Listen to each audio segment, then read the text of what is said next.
ये है इसकी पैरवानी, बीमार है, आज 8 दिन से बच्चे इसका ताबर, दवाई के लिए पैसे नहीं है इसके पास। सरकार कोई कार्रवाई नहीं करेगी, पूरे मजदूर रोड पे आ जाएंगे। मान लो आप हमारे सीएम साहब प्रधानमंत्री जी के साथ चल रहे हैं, अलग चल रहे हैं, तो दोहरी राजनीति हो गई ना। व्यापार बिल्कुल खत्म हो गया है कि मंडियाँ जब तक यूजर चार्ज नहीं हटाया जाता तब तक बंद रहेंगी।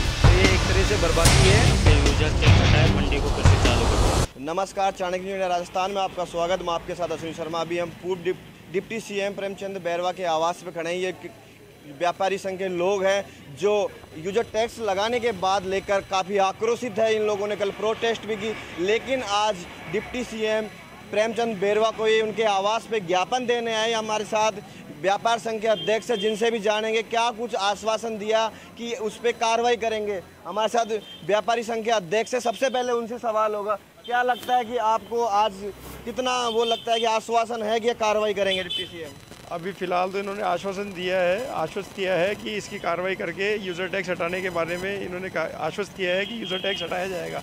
हमारी 8 दिन से पूरी 247 मंडियाँ राजस्थान की सभी बंद हैं और यूज़र चार्ज नहीं हटाया जाता है, तो मंडियाँ आगे बंद होने के कगार पे हैं। बहुत आर्थिक नुकसान हो रहा है और गवर्नमेंट को भी जो जीएसटी का और सारा ही नुकसान हो रहा है इससे। मंडियाँ जब तक नहीं खुलेंगी, जब तक ये यूज़र चार्ज नहीं हटाया जाता है, यूज़र चार्ज हटाया जाना बहुत ज़्यादा आवश्यक है। व्यापार बिल्कुल ख़त्म हो गया है और किसानों के ऊपर सबसे ज़्यादा आर्थिक बोझ है। क्योंकि इसके अंदर क्या है, किसान माल लेके आता है तो वो माल लेके भी जाता है वहाँ से, पशु आहार है, ज़रूरत की जो भी चीज़ें हैं सब मंडियों से लेके जाता है। जब उसको मंडी में ही बाज़ार में महंगी मिलेगी मंडी के अंदर, तो वो बाज़ार में क्यों लेके जाएगा? मंडी के अंदर नहीं लेके जाएगा, बाहर ही तो माल बेचेगा और बाहर ही वो बाहर से माल लेके जाएगा। तो मंडियों के अंदर मंडी टैक्स की सभी चीज़ों की कमी रहेगी। इनके यूजर टैक्स बढ़ाने से महंगाई भी बढ़ेगी, महंगाई बहुत ज़्यादा बढ़ेगी और व्यापारियों को पतन होगा, मंडियाँ बिल्कुल खाली हो जाएंगी। यह कदम जो सरकार का है वह व्यापारियों के हित में नहीं है, व्यापारियों का पतन करने वाला कदम है ये। बीजेपी सरकार व्यापारियों पे हमेशा क्यों गाज गिरा रही है? बीजेपी सरकार व्यापारियों पे गाज नहीं गिरा रही है, लेकिन फिर भी क्या है, आगे से इनको जो निर्देश मिलते हैं वो सही नहीं मिल रहे हैं। इनके ये समझ में नहीं आ रही है कि टैक्स कम होगा तो टैक्स में बढ़ोतरी होगी, टैक्स ज़्यादा करने से उसके अंदर उल्टी इनकी कमी आएगी। अगर सरकार सुनवाई नहीं करती तो आगे की रणनीति क्या रहने वाली है? आगे की रणनीति ये रहेगी, हमारी मंडियाँ पूर्णतः बंद रहेंगी। जब तक यूज़र टैक्स नहीं हटाया जाता है तब तक संपूर्ण बंद रहेगा। राजस्थान की समस्त मंडियाँ, कल हमारे कुकरखेड़ा अनाज मंडी में भी व्यापार संघ की मीटिंग थी, उसमें सर्वसम्मति से यह निर्णय लिया गया है कि मंडियाँ जब तक यूज़र चार्ज नहीं हटाया जाता तब तक बंद रहेंगी। क्या कहना आज को लेकर आपने ज्ञापन दिया, क्या आश्वासन दिया आपको? डिप्टी सीएम साहब ने ये बोला है हमारे को कि इस पर तुरंत कार्रवाई करेंगे और हमारी कल कैबिनेट की मीटिंग है, कैबिनेट की मीटिंग होने के बाद में और इस मामले का खुलासा करेंगे और यूजर टैक्स को हटाएंगे। और दूसरी तरफ आप देखा जाता है तो किसान ट्रैक्टर ट्रॉलियाँ भर के धान बेचने के लिए मंडियों में आते हैं, लेकिन मंडियाँ बंद रहने से वो वापस ही अपने घर पे माल को लेके जा रहे हैं। तो ये एक तरह से बर्बादी है और राजस्थान की 247 पूरी मंडियाँ बंद है और यूजर चार्ज को हटाया जाए। हमने मुख्यमंत्री जी को भी ज्ञापन दिया था और इसके संबंध में हम सभी अधिकारियों को अवगत कराया है। कल हमने कुकरखेड़ा में भी धरना प्रदर्शन किया था, इसलिए हमारी मांग है यूजर टैक्स को हटाया जाए। मुख्यमंत्री को ज्ञापन दिया, क्या मुख्यमंत्री ने कोई आश्वासन दिया? मुख्यमंत्री जी ने ये बोला है कि चलो इस पर बैठ के हम एक बार कैबिनेट की मीटिंग में मंथन करेंगे और बैठ के जो भी कम करेंगे वो हम देखते हैं। अगर यूजर टैक्स कम नहीं होता है तो क्या लगता है कि राजस्थान की सारी मंडियां बंद होगी? हाँ, 247 मंडियाँ हैं राजस्थान की, वो पूरी तरह से बंद रहेगी। और साथ में हम ट्रांसपोर्ट वालों से भी हमारी बात चल रही है, भाई आप भी चक्का जाम करें और इस पर तुरंत कार्रवाई होनी चाहिए। और हमारे साथ में मज़दूर भी आए हैं आज यहाँ पे और मज़दूर भी, उनकी भी हालत ख़राब है, उनको मजदूरी नहीं मिल रही है। मजदूर अपनी आजीविका चलाने के लिए आप व्यापारियों के पास काम करते, अगर आप व्यापारी दुकानें नहीं खोलोगे तो क्या उनकी आजीविका चल पाएगी? नहीं, ऐसा नहीं है। मज़दूर हमारे यहाँ व्यापारियों के यहाँ काम करते हैं और आजीविका साधन व्यापारी है उनके, और वो मजदूरी करके खाते हैं। तो आप लोग जब 8 दिन बंद रखो तो क्या कैसे चला पाएंगे अपनी आजीविका? वो हमारे साथ आए हैं, वो भी मुख्यमंत्री जी को ज्ञापन देने आए हैं और वो यही लोग खड़े हैं, आप उनसे पूछ लीजिए। क्या हमारे साथ वो व्यापारी भी, जिनसे भी बात करेंगे। भाई साहब, आपने ज्ञापन दिया, क्या आश्वासन दिया आपको? आश्वासन यही है कि सर यूजर्स टैक्स हटाया जाए और हमारी मंडी में फिर से काम चालू किया जाए। तो 8 दिन तक नहीं चलेगी तो घर पर परिवार चलेगा? परिवार नहीं चल पाएगा। 8 दिन से हमारी मंडी बिल्कुल बंद है, तो हम सभी पल्लेदार परेशान हैं, बेरोजगार हो रहे हैं सब। सरकार से क्या गुहार लगाना चाहोगे कि सरकार सुनवाई करे? सरकार से यही गुहार लगाना चाहते हैं कि हमारा ये यूजर्स टैक्स हटाए, मंडी को फिर से चालू करवाए। क्या लगता है भाई साहब, 8 दिन तक अगर आपको धंधा नहीं चलेगा तो घर परिवार चल पाएगा? घर परिवार क्या, खाने के लाले पड़ जाएंगे। तो लोगों, हमारे जो मजदूर भाई हैं, इनकी हालत बहुत ख़राब पड़ी है। ये धरना दे के बैठे हैं हमारे साथ ही, क्योंकि ना तो इनके पास खाने के लिए व्यवस्था है। ये रोज़ के 200 रुपये कमाते हैं, 500 कमाते हैं, 1000 कमाते हैं। अब इनके परिवार में 10-10 लोग हैं। अब बताओ, 1000 रुपये कमाने वाला आदमी 8 दिन से बेरोजगार है, कहाँ से चलेगा इनका परिवार? इनके पास खाने के लाले पड़े हुए हैं।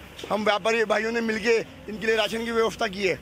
हम सब व्यापारी भाइयों ने मिलकर, जो हमारी मंडी है मोहना मंडी, इसमें सभी मजदूरों के लिए हमने फ्री अनाज, फ्री दालें और फ्री आटा तेल हम इनकी कर रहे हैं। पर हम लोग भी कब तक कर पाएंगे? जब हमारी दुकानें बंद हो जाएगी तो हम इनकी सेवा कैसे करेंगे? इसलिए मैं मुख्यमंत्री जी से कहना चाहता हूँ कि जनता की आवाज़ सुने। अगर जो ये टैक्स लगा है उस पर हमारा ही विनाश नहीं होगा, समूचे हमारी पूरी मोहना मंडी की, हमारी जो 1000-2000 लेबर है, ये भी रोड पे आ जाएगी। अब इनके पीछे इनके 5-5 लोग हैं, तो कम से कम 10-20-25-50 हज़ार लोग बेरोजगार हो जाएंगे, गरीबी में आ जाएंगे।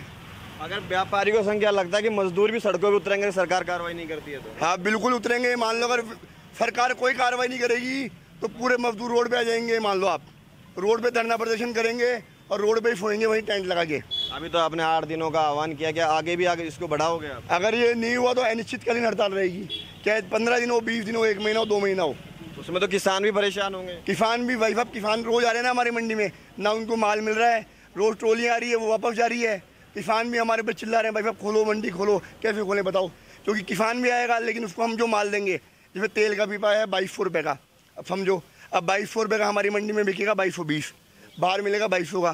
तो किसान, जैसे मान लो इनके पशु आ रहे हैं, अगर 4000 कट्टा है तो 4000 का तो मंडी में मिलेगा, 4020 का बाहर मिलेगा 4000 का। तो किसान मंडी में माल बेचने क्यों आएगा? वो बाहर ही बेच जाएगा और 4000 में माल ले जाएगा। तो मंडी का तो समूचा विनाश हो जाएगा ना। व्यापारी भाई, ये मजदूर क्या करेंगे? मान लो आप मजदूर हैं, अगर किसान माल ही नहीं लाएगा तो इनके घर कैसे चलेगा?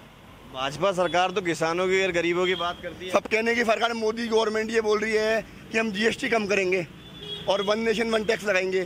तो ये तो दोहरी राजनीति की। एक तरफ तो मोदी सरकार बोल रही है GST कम करके हम माल सस्ता करेंगे, इधर अपने सरकार बीजेपी सरकार बोल रही है कि हम टैक्स लगा के और माल बढ़ाएंगे। तो कैसी राजनीति चल रही है? इधर हमारे CM साहब तो रेट बढ़ाने में लग रहे हैं और हमारे प्रधानमंत्री साहब कह रहे हैं रेटें कम करो। तो आप, यही मैं बोलना चाहता हूँ सरकार से कि वो प्रधानमंत्री जी के साथ चल रहे हैं, अलग चल रहे हैं। हमारे प्रधानमंत्री जी बोल रहे हैं कि भाई 1 नेशन 1 टैक्स, हम GST कम करेंगे, 18 को 5 करेंगे, तो यानी उसमें कम करेंगे 100 रुपये। अब हमारी बीजेपी सरकार, जो राज्य सरकार है, ये बोल रही मंडी टैक्स लगाएंगे। तो तेल का पीपा उधर तो गवर्नमेंट बोल रही कम करके रेट कम करो, और ये सरकार बोल रही रेट बढ़ाओ। तो दोहरी राजनीति हो गई ना, कि डबल इंजन सरकार कैसे चलेगी बताओ आप? इधर तो सरकार बोल रही रेट कम करो और उधर बोल रही रेट बढ़ाओ। सरकार की मिली भगत है लगता है आपको? साहब, ये हमें नहीं पता किसकी मिली भगत है। हम तो यही निवेदन करते हैं कि अधिकारियों की मिली भगत है। अधिकारियों ने गुमराह कर रखा है सरकार को। हाँ, अधिकारी समझा नहीं पा रहे, वो बिल्कुल गुमराह कर रहे हैं सरकार को। लेकिन इस पर व्यापारी बर्बाद हो रहा है और कुछ नहीं हो रहा। 247 मंडियाँ पूरी बंद हैं। अब आप सोचो, अगर ये मंडियाँ और बंद रही तो बाज़ार में अभी ये स्थिति हो रही है कि तेल के पीपे, चीनी, चावल सब ब्लैक में बिक रहे हैं। जो बाजार रेट है उससे 50-100 रुपये ऊपर बिक रहा है माल बाजार में। और जो बाहर के व्यापारी, उनके मजे हो रहे हैं, वो एक पीपे 100 रुपये, 50 रुपये कमा रहे हैं। गवर्नमेंट ध्यान ही नहीं दे रही। हम मंडी वाले बर्बाद हो गए बैठे हैं रोड पे। हमारे भी तो बाल बच्चे हैं, इनको कौन पालेगा? यहाँ आए मुख्यमंत्री जी, आश्वासन दिया मुख्यमंत्री जी, आश्वासन नहीं मिल रहा है साहब हमारे को 8 दिन से।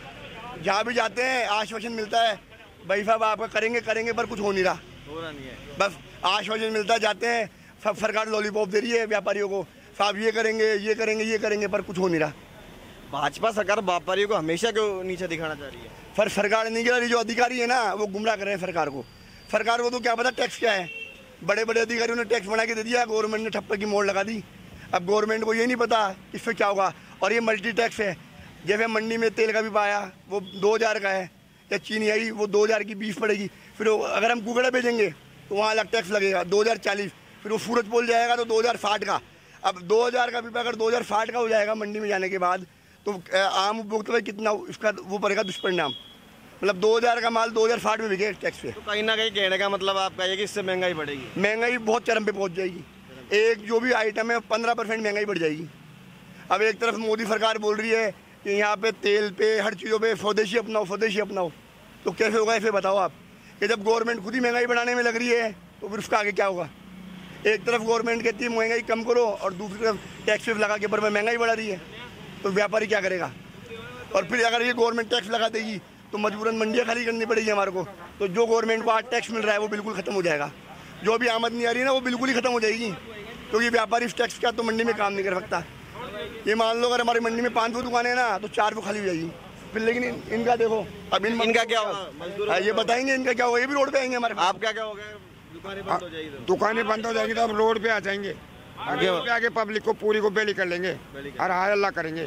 तो आप रोड जाम करोगे? हाँ, रोड जाम करेंगे, सरकार को चेतावनी दे रहे हो? बिल्कुल करेंगे भाई, भाषा थोड़ा ही मरेंगे हमें। ये है इसकी पैरवानी, बीमार हैं, आज 8 दिन से भर्ती है इसका टावर, उसके लिए एक पैसा नहीं है और कोटा का रहने वाला है।